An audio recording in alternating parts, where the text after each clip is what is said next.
Buenas noches, querida y amada iglesia.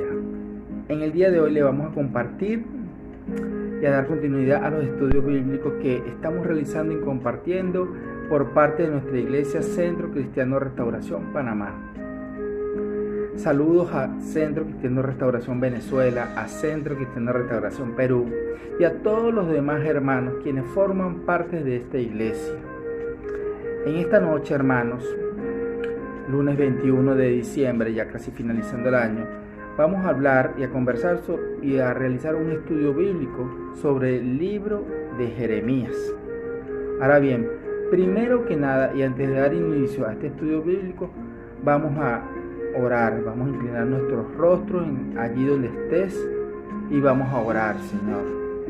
Gracias, Dios Padre Todopoderoso, por este día, por este inicio de semana que tenemos, Señor. Gracias por permitirnos llegar a este mes de diciembre, sanos y salvos, bendecidos y en victoria, Señor. Permíteme, utilízame, Señor, para extender y llevar este estudio bíblico, esta palabra tuya, Señor, a cada hogar, a cada hermano, a cada amigo, a cada conocido. Y bendícelo, Señor, en el nombre del Padre, del Hijo y del Espíritu Santo. Amén y amén. Que Dios te bendiga. El libro de Jeremías o del profeta Jeremías. El libro de Jeremías, hermanos, tiene 52 capítulos. El autor de este libro lleva su nombre, es decir, Jeremías. La fecha de escritura está entre el año 630 y 580 a.C. Jeremías es conocido como el profeta del corazón quebrantado. Otros lo conocen como el profeta llorón, aunque no de manera despectiva. Ya vamos a entender el porqué. El libro del profeta Jeremías es uno de los libros más notables de la Biblia, ya que observamos, hermanos, a un profeta cuya profecía es gran parte autobiográfica y nos deja mucho de su propia historia personal. Ahora bien, iglesia, vamos a repasar un poco sobre su vida a través de una lista de hechos y acontecimientos sobre el mismo profeta, para que lo podamos conocer y realmente quién es esta persona en este libro. Primero que nada, el profeta Jeremías nació en la ciudad de Anatot, al norte de Jerusalén. Ahí mismo, empezando el libro de Jeremías, lo vemos en Jeremías 1:1. Fue elegido para ser profeta antes de haber nacido. Ay, ¿cómo es eso? Ahí está en Jeremías 1:5 y lo dice claramente: antes de que te formase en el vientre te conocí, y antes de que nacieses te santifiqué, te di por profeta a las naciones. Jeremías fue llamado a profetizar cuando era muy joven, casi un niño. Dios le encomendó la misión de ser profeta. Eso está en Jeremías 1:9, del 9 y 10. Él comenzó su ministerio durante el reinado del rey Josías y fue uno de los que incluso profesó o expresó, mejor dicho, su dolor en el funeral de dicho rey. A Jeremías se le prohibió casarse a causa de la época tan terrible en la que él vivió. Está en Jeremías 16, del 1 al 4, e incluso se los voy a citar. Dice: juicio de Jehová contra Judá, donde le dice, vino a mí palabra de Jehová diciendo: no tomarás para ti mujer, ni tendrás hijos ni hijas en este lugar. Porque así ha dicho Jehová acerca de los hijos y de las hijas que nazcan en este lugar, de sus madres que los den a luz y de los padres que los engendren en esta tierra.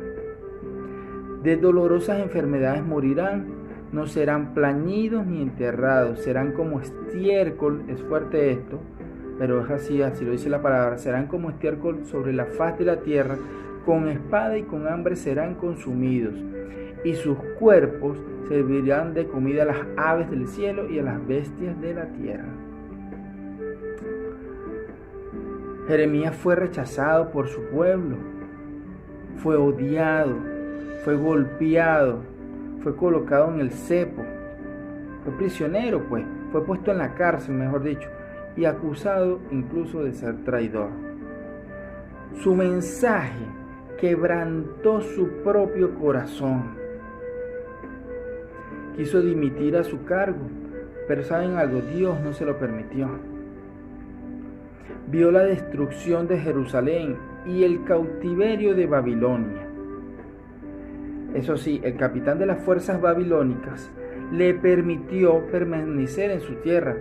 Cuando el remanente quiso ir a Egipto, Jeremías profetizó contra ese deseo. Más, incluso, fue obligado a ir con el remanente a Egipto. El remanente, estamos hablando del remanente de las personas quienes quedaban allí. Y murió allí. Según la tradición, fue apedrado por el remanente de los israelitas. Hermanos, así que solo con esta información podemos ya comprobar que fue un hombre notable, notorio, y del por qué también le conocen como, les había dicho inicialmente, el profeta llorón. Y repito, no era de manera despectiva, no fue en ningún sentido despectivo. Jeremías pasó la mayor parte de su vida derramando lágrimas, es verdad, pero entendamos que Dios eligió a este hombre porque tenía un corazón maternal, por llamarlo así. Ciertamente tenía una voz temblorosa y ojos llenos de lágrimas para comunicar un mensaje severo de juicio. El mensaje que tuvo que proclamar quebrantó su propio corazón, no hallaba ni cómo decirlo, cómo expresarlo. Este hombre fue un gran siervo de Dios y lo escogió por ser, precisamente como le estoy diciendo, un hombre de buen corazón, un hombre compasivo. Hermanos, fíjense, en Mateo 16, del 13 al 14, dice la palabra: al llegar Jesús a la región de Cesarea de Filipo, preguntó a sus discípulos diciendo: ¿Quién dicen los hombres que es el Hijo del Hombre? Como podemos observar, algunos de ellos dijeron, o unos dijeron que era Juan el Bautista, otros dijeron que era Elías, y otros dijeron que era Jeremías, o que posiblemente algunos otros de los profetas. Como podemos observar, hermanos, habían diferentes opiniones, y en ninguno de ellos parecía saber realmente quién era. Ojo, les estoy leyendo y les estoy diciendo lo que dice en Mateo 16, del 13 al 14. Algunos realmente tenían, por decirlo así, tenían razones para pensar que era Elías, y también otros tenían motivo para creer que era Juan el Bautista. Ahora, hubo quienes creyeron que era Jeremías, y tenían buenas razones también para creerlo, porque Jeremías era un varón de dolores, experimentado en el sufrimiento. Se veía el sufrimiento que tenía él en su corazón. Ahora, ¿cuál es la diferencia? La diferencia entre él, es decir, entre Jeremías y el Señor Jesús, fue que el Señor Jesús estaba llevando nuestros dolores y nuestra pena, mientras que Jeremías estaba llevando su propia carga, y es lo que hacía quebrantar su corazón. Jesús llevaba nuestros dolores y nuestra pena, la de todos. Y repito, Jeremías estaba llevando era su propia carga. Esa es la gran diferencia.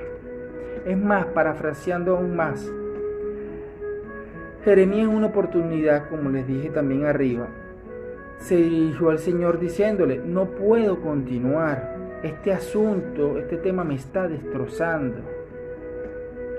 Estoy a punto de sufrir incluso una crisis nerviosa. Estoy parafraseando. Sería mejor, incluso le dice, que recurrieras a otra persona. En pocas palabras, estaba renunciando, estaba dimitiendo, como les había hecho saber al principio. Y el Señor, como en cierta forma, como cuando agarra un empleado, le renuncia al jefe, no se lo permite. O sea, es como que tuviera tu carta de renuncia allí guardada y no se la procesa. Porque él sabía y estaba seguro que él volvería. ¿Y saben qué pasó, hermanos?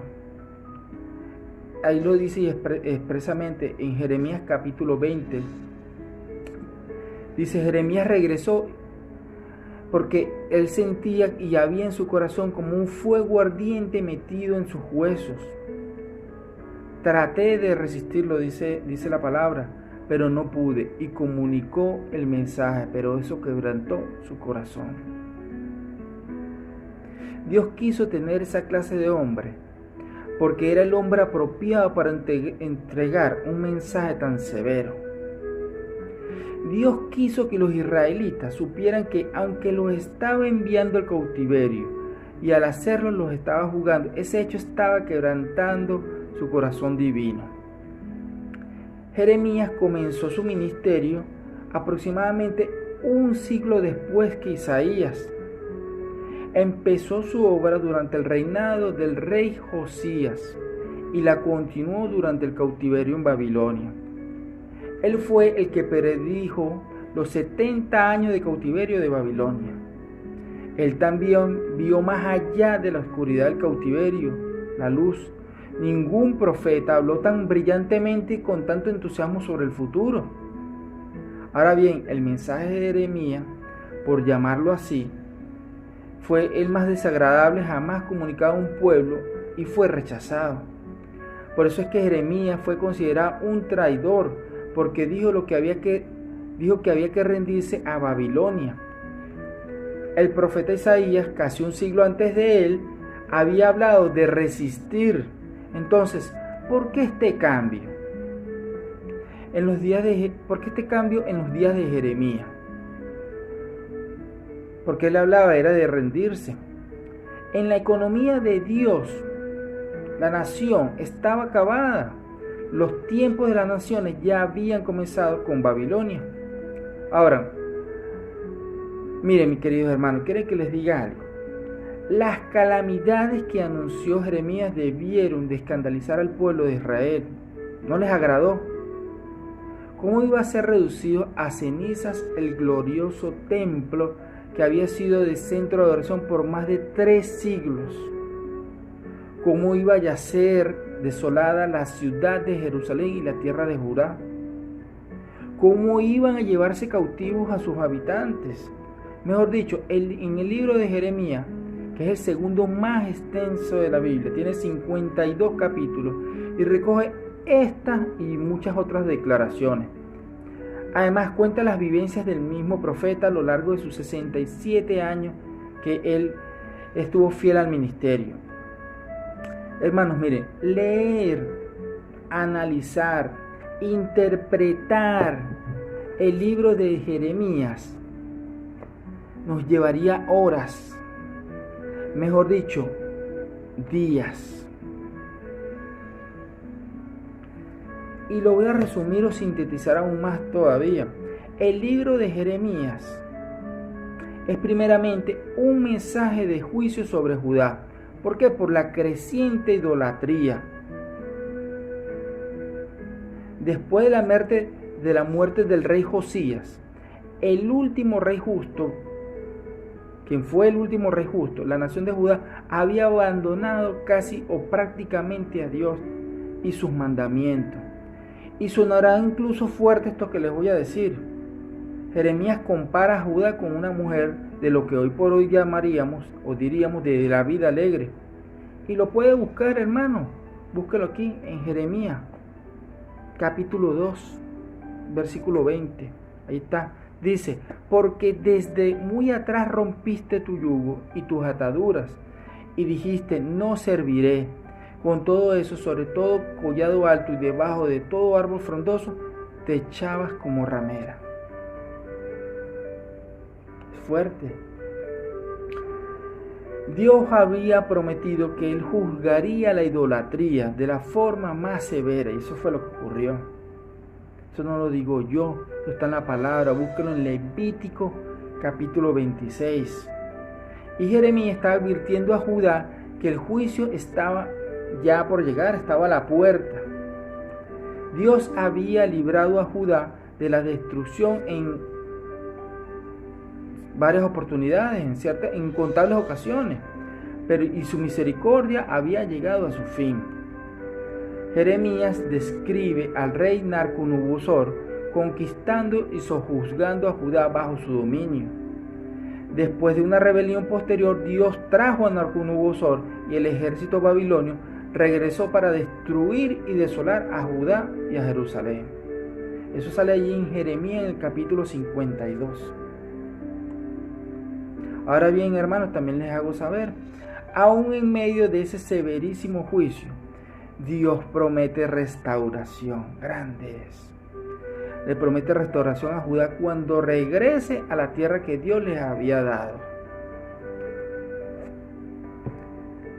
Ahora, ¿cómo debe ser o cómo debemos aplicar en práctica para nosotros el libro de Jeremías? Escuchen muy bien y pongan atención, hermanos. El profeta Jeremías tuvo un mensaje muy difícil de entregar, pero Jeremías amaba a Judá, pero él amaba mucho más a Dios. Y esa es la invitación que tenemos, amar mucho más a Dios. Tan doloroso fue como para Jeremías entregar un mensaje consistente en el juicio a su propio pueblo. Jeremías fue obediente a lo que Dios le dijo que hiciera y dijera. Y eso es lo que debemos ser nosotros, obedientes a Dios en el hacer y en el decir. Jeremías esperaba y oraba por misericordia de Dios para con Judá. Le pedía misericordia a Dios para su pueblo, pero también confiaba en que Dios era bueno, justo y recto. Nosotros también, hermanos, debemos obedecer a Dios aun cuando sea difícil. Nosotros como cristianos, hermanos, debemos reconocer la voluntad de Dios, porque la voluntad de Dios es más importante que nuestros propios deseos, y confiar en que Dios y en su infinita sabiduría y misericordia, hermanos, y su perfecto plan procurará y será lo mejor para nosotros, sus hijos. Amén. Feliz y bendecida noche. Que estés bien, iglesia. Que estés bien, hermano. Mil bendiciones. Se les quiere, iglesia. Amén, amén y amén. Jesús, en ti confío. Amén.